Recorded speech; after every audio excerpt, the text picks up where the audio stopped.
freaking baby, I'm too busy, stuck up in this motion. I ain't never did it for the clout, it's money over fame. Going viral, never ever really been a drug for me. Baby, I've been crossing out the U's cause I'm choosing. What's up, YouTube Reefer family? It's your favorite content creator and screamer, Reefer, and today we will be talking about the Fantastic Four first steps, what I like and what I didn't like. We're finally getting Marvel's first family into the MCU on the big screen doing a thing, and I'm not gonna lie, my boy Human Torch was doing this thing. But listen, man, after failed reboots and delays, we gotta answer the question: did Marvel deliver, or did they miss out on another easy shot at the free throw line? We gotta talk about it. But before we do that, y'all already know, drop a like, drop a comment to help the YouTube algorithm, and don't forget to subscribe and turn on notifications. Now let's get into it. Now, Fantastic Four First Steps was directed by Max Shackman, and it also did star Pedro Pascal, Vanessa Kirby, Joseph Quinn, and Ebon Moss as the thing. And the team chemistry that they had together, it really did work on the big screen, because when I first seen the casting, I wasn't as excited, especially with Pedro Pascal. Even though I love him as an actor, I didn't see him as Reed Richards, but seeing him on the big screen, they all sold me, especially Sue as Sue Storm and Joseph Quinn as the Human Torch. They really did they thing, bro. I really did love the casting in this movie. Now let's keep on diving into this review. Now let's talk about what we actually liked about this movie. And off rip, just to piggyback off what I was just saying, the chemistry that the cast had, it was fire. You feel what I'm saying? They actually felt like a family. You feel me? Even when Johnny and the thing was cracking their jokes, they still had brotherly moments to where it was brotherly jokes, not like a I really don't like you. You feel what I'm saying? And I felt like Johnny had purpose, because the Human Torch, man, my guy, one of my favorite superheroes, he did his thing in this movie, and he wasn't just this cool person who was kind of like a dumbass. He was kind of this cool person who still had his own purpose for being smart in this universe. You feel me? Or in this movie, you feel me? Because usually I don't think they're all scientists, because in this movie, Reed had a segment where he was like, we're all smart scientists. And, you know, they always kind of helping Reed at certain points. Obviously, Reed Richards, you know, he's the big brain, just like Iron Man and the Avengers or some stuff, you feel me? But it was like, Reed was up here, but it wasn't like everybody else is stupid. Like, Johnny had a big moment in the movie where he figured out a whole language. You feel me? Like, I don't know if that's comic book accurate, but it still gave him purpose in the movie. And like I say, he really did deliver with the Human Torch. Also, the visuals, they delivered. One of the best MCU scenes ever is when Sue is having the baby. No, I hate to do spoilers, but man, you feel me? You watching this video, you seen the movie, and we're trying to talk about it. You feel me? But one of the best scenes in the MCU history, when Sue is having the baby, they getting chased by Silver Surfer, them on the ship, the visuals, the way it was cutting from one scene to another, everybody face reaction of her going in and out of her powers with the invisibility. Bro, it was crazy. While Silver Surfer chasing them, they going through the atmosphere and space. They trying to go at the speed of light. Everything was just on point. They truly did deliver, because in this movie, it wasn't a lot of fight scenes. It wasn't a lot of action. So when it finally was some action, they did deliver, and it kind of did have me, I ain't gonna say on the edge of my seat, but it did have me tuned in. You feel me? It was parts of this movie where I was like, okay, hold up, this is getting good. You feel what I'm saying? So I did love that. What else did I love? Galactus, even though he wasn't the best villain, because it's real hard to do Galactus, but when he showed up, I was like, they finally did Galactus right. You feel me? Galactus, compared to the other times they did Galactus, this was damn near perfect. You feel what I'm saying? I ain't gonna say it was perfect, but it was damn near perfect compared to the other times. Last but not least, one thing that I really did like was the fresh tone, because this being in another universe and in another time, you feel me? Like, it was kind of set like in the 60s, if I'm not mistaken, you feel me? That made it fresh. That made it fresh. It wasn't in the future, you know, like, or having this unique tech, you feel me? It did have some unique tech, but it still kind of felt like a smart person made this in a older time, versus it being like some Wakanda tech that was made that's light years ahead of where we are right now in 2025. You feel what I'm saying? But it just felt fresh, bro. Compared to other movies being in the same time zone, it felt very fresh. And then, and most, my bad, y'all. The most thing that I like, it set up events to go forward. That's what I was always loving about the MCU. You feel me? Coming into the MCU, I was a casual. I wasn't a comic book lover. I started reading comics after I fell in love with the MCU. But the thing with the MCU, they were always connecting their movies. They were paying off big cameos, big moments. And even with the end credit scene, which we gonna get to, and a lot of y'all, you know, a lot of us, we already kind of guessed this what the end credit scene was gonna be. It set up Doomsday. It set up the next big thing going on in the MCU. I know Spider-Man's the next movie, but Fantastic Four is obviously a pivotal point or a pivot point to jump off and go to the next movie, and they did deliver with that. Now let's go ahead and dive into the next thing. So now, we just talked about what I did like. Now we got to talk about what I didn't like.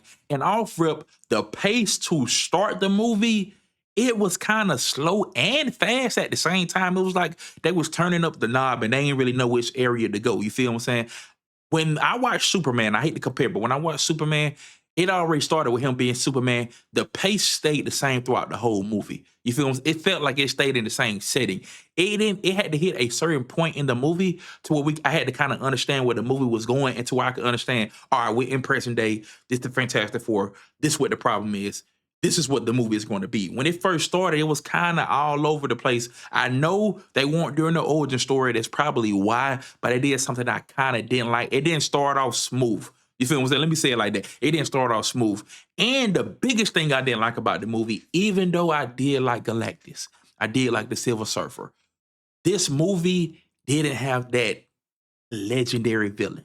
Now, it didn't need a legendary villain. You feel me? You don't need a legendary villain for, your superhero movie to work. Well, in a way you kind of do, but I am kind of giving some leeway because of the spot that Marvel has been in. They kind of been on a downfall or going down the slope, you feel me? So I wanted to kind of come at this movie. I did come into it with high expectations coming on Superman, and with them saying like this is like their big movie. They putting all the eggs into this movie, this being good. They going into Doomsday, Spider-Man, Secret Wars. It's like, all right, now we got everybody back home. And they kind of did do that. But with the villain, it just felt underwhelming at time because Galactus, he's really, really hard to do. You feel me? And we truly didn't see Galactus until the end of the movie. You feel what I'm saying? Well, we had that middle scene, we seen him, but it wasn't like we got his origin story or we caught up with him. You feel me? We still got questions with him going into Doomsday and Secret Wars because, at the end, they pushed him into another space universe or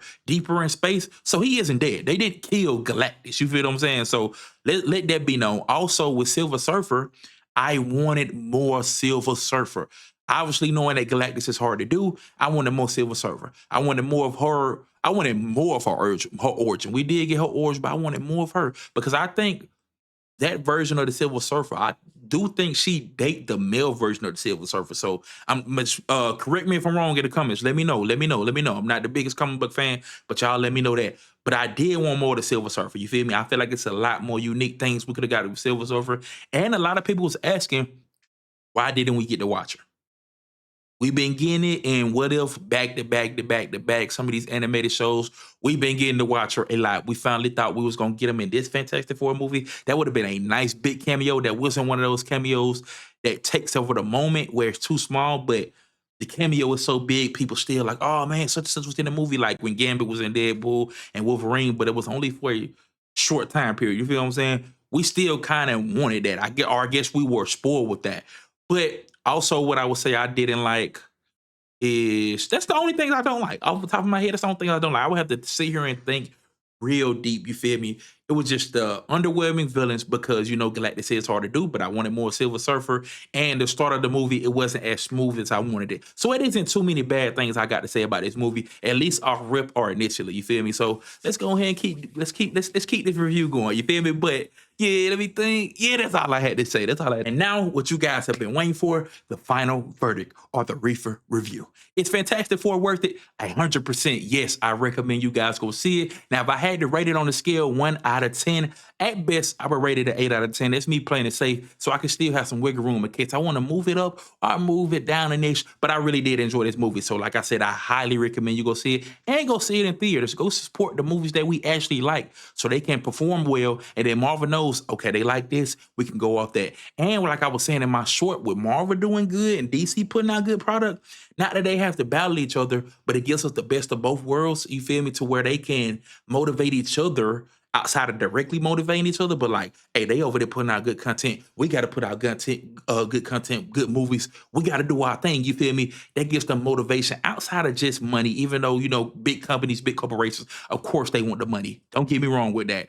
But I wanted to put out the best picture for the fans, you feel me? We really love this. Me reading comics, I get it now when people be like, man, this was so underwhelming, man. This story in the comics, it's legendary. It's an all-timer. And then when they did it on the big screen, they kind of cut it short and they did it dirty. So I really be understanding that. So with Secret Wars and Doomsday, or really Secret Wars, I don't want them to do that wrong because I've been reading that currently. And trust me, that story is a big one, you feel me? And that's kind of really why you got to split into two movies, you feel me? It's kind of impossible task doing a story that big already, but you got to do your thing. You already on signed up for. Now let's get it. But also with the movie, just to get back into the rating, the visuals, 10 out of 10 or 9 out of 10, because the visuals was crazy. The tone of the movie, the time period of the movie, it all fit perfectly. You feel what I'm saying? Just if that beginning went more smooth, it would have flowed a lot better going with the tone and the visuals of the movie. You feel me? The villain, kind of underwhelming. I might give that a 6.5 out of 10, only because I really did. When Galactus was on screen, I did enjoy him. When Silver Surfer was on screen, I did enjoy her. I just wanted more. You feel what I'm saying? With this story, like I said, it was hard to do the Galactus, so I can understand that. What else? The cast chemistry, or the chemistry between the cast, off. That was probably a 10 out of 10. I gotta get them a 10 out of 10 with that. What else? What else can I rate? Everything else was good. Everything, you feel what I'm saying? That's the main thing I could think of. But this movie, I highly recommend it, y'all. Marvel got back on track. And that's the main thing, or the main question I think everyone had on their head. Did Marvel fuck up, or did they, oh my bad, did they mess up, or did they miss another shot? Straight up, y'all, straight up. Y'all know that was the question. And I think Marvel got back on track with this one. You feel me? Me as a superhero fan, I love soups. I was highly satisfied when I walked out the movies. You feel me? I went like, I'm not gonna lie, when I walked out of Superman, I hate to compare to that. I was like, I was blown away for like the first time in a long time. You feel me? Even though that movie wasn't this all-time perfect, but I don't like Superman. I walked out that movie like, dang, I love Superman. I get a Superman tattoo now. You feel me? And with this movie, like, I really love Human Torch. They delivered with Human Torch. That was my favorite performance in the movie. Pedro, he did his thing because I guess I got stuck in the visuals of like, what's his name? John Krasinski playing Mr. Fantastic in that Doctor Strange verse of madness. I really did want him to come back. Even though he died, I was like, hopefully they just say he from another universe and they use this version. Because I felt like it was a perfect version of Mr. Fantastic. But Pedro, I don't know why I ever doubted the type of actor that he is. He sold me completely. Vanessa Kirby, I thought she was a perfect Sue Storm. I'm not gonna lie. Perfect Sue Storm. Ebon Moss, perfect thing. You feel what I'm saying? They actually, he wasn't always just sad. You feel me? He was kind of actually happy about some positive. You feel me? So I did like that for him. And hopefully if they do have another movie, they get more into him. You know, his love life, him overcoming, not being his regular self no more. Why, you know, even though he got powers, he still can't be completely human. You feel me? So hopefully they dive into that more, diving more into their origin or their stories or some of their other villains. You feel me? Because I really am hoping to get into that. You feel me? I'm looking forward to that. I'm looking forward to that already, even though I know we're not going to get into that with Doomsday and Secret Wars coming up. It's going to have to be after that. You feel me? But Fantastic Four First Steps, it definitely delivered. You feel me? After that failed in 2015, I don't feel the same that how everybody feel about the 2004, what it was, 2005 or 2007 version. I actually like that version of Fantastic Four. I'm not even gonna lie. That wasn't horrible. I just don't think they had the best movies, you feel me? And at the time, the CGI wasn't what it is now, especially with Mr. Fantastic and you know the thing, and Johnny being on fire, Shawty being naked. They didn't have the best director or just the best movie itself, you feel me? They could have had a better movie. It was kind of like bad timing, I feel like. If they had this movie, I feel like they still could have performed, but this cast did their thing, so I don't want to roll nobody the wrong way. This cast did their thing, but we're going to go ahead and wrap it up right there, Reefer family. Like I say, y'all, don't forget to show no love. Like, comment, and subscribe. Fantastic Four, I definitely recommend it. We got more YouTube videos coming y'all way. We got streams all week on TikTok. Monday, Tuesday, and Thursday should be the days. 7 p.m. Eastern time zone. Check me out on TikTok and Twitch. We're trying to stream to multiple platforms. Gotta see if my PC really could take it, because one day it did kind of bug out on me. You feel me? But other than that, TikTok will be the safe route. Y'all always want to see me. My longer videos will be going here on YouTube. Let me know what y'all like, man. With the movie reviews we've been hitting, gaming playthroughs we've been hitting, talking about movies, talking about sports. There's a lot of stuff that been hitting off of us, and I want diverse in my content. Don't get me wrong, but I also want to do what you guys are liking. You feel me? With YouTube, I'm trying to stay more consistent. So let me know what you guys really are liking. Y'all really like this video? Show us some love so I can know to be doing more movie reviews once I go see them. Because we didn't do the movie review for Superman. We just made it a short or a TikTok. You feel me? But Fantastic Four, I had a lot to say. I couldn't put it in no short video, so we had to do it like this. But y'all know my saying. Stay blessed, stay dangerous, and stay a part of the Reefer family. It's your boy Reefer, and I'm out.